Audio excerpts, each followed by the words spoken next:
Underground 2 is basically what happens when you take the first game's concept of being shrunk down to bug size and decide to make everything way bigger and more complex. Instead of just surviving in someone's backyard, you're now stuck in a huge public park, and honestly, that sounds way more stressful when you think about all the stuff that could be lying around there. The game starts 2 years after the first one ended. Those same 4 teenagers, Max, Hoops, Pete and Willow, are back, and because apparently they didn't learn the lesson the first time, they got shrunk again. This happens during some statue dedication ceremony at Brook Hollow Park that goes completely wrong. Just the first section they are giving you is supposedly as big as the entire map from the original game. The biggest new feature is the buggy system, and this is where things get really interesting. In the first game, pretty much every bug wanted to kill you. Now you can actually befriend some of them and turn them into your companions. There are 2 you can get in early access, red soldier ants and orb weaver spiders. The red soldier ant is basically a workhorse. You can ride it around, which is faster than walking, but that's just the start. This thing can help you gather resources, carry stuff in its own inventory, and you can even build while you're sitting on its back. It can also recruit 2 worker ants to help you out, so you basically get a little crew of bugs working for you.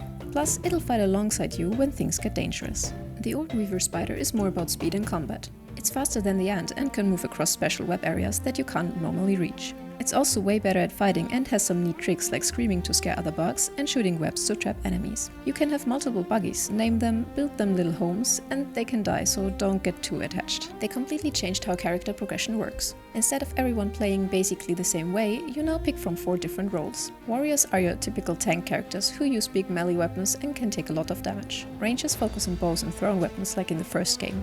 Mages are totally new and use some kind of magic system. Rogues are all about doing huge damage from behind enemies with daggers and similar weapons. The mutation system from the first game is back, but way more detailed now. You've got fighting style mutations that push you towards one of those 4 roles, combat abilities that give you new moves and bonuses, and exploration mutations that help with getting around the world. And there's also a loadout system, so you can switch quickly between different gear setups depending on what you're doing. As for enemies, all the classics are back.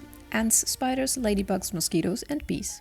But they've added some new ones that sound genuinely scary, like scorpions for example. There are these massive caterpillars that might shoot projectiles at you like artillery. Cockroaches can block your attacks, and praying mantises are back, but instead of being boss fights like in the first game, they're just regular enemies now. The park itself has different areas to explore. There's a hot dog cart that's probably full of food items, a tipped over ice cream cart that's created this whole frozen area, picnic tables covered in scraps and leftovers, a garbage can with some kind of toxic environment around it, and various pieces of abandoned tech like video cameras and amplifiers that you can apparently break into for crafting materials. Just like in the first game, there's a lot happening underground too. The developers mentioned things like anthills built around toxic materials that change how those areas work. And they added this Omni Tool thing that combines your axe, hammer, shovel and wrench into one item, which should help with inventory management since that was always a pain in the first game. The basic survival stuff is all back: hunger, thirst, health, stamina. But they haven't shown much of how gathering, crafting and building actually work yet. You can assume it's similar to the first game, but probably refined. The story also involves the same evil company and mystery elements from before, with underground labs and conspiracy stuff to uncover as you try to figure out how to get back to normal size. They plan to keep adding content over time based on player feedback, just like they did with the original. And this sentence concludes today's video. If your time was respected, a like or comment is very much appreciated.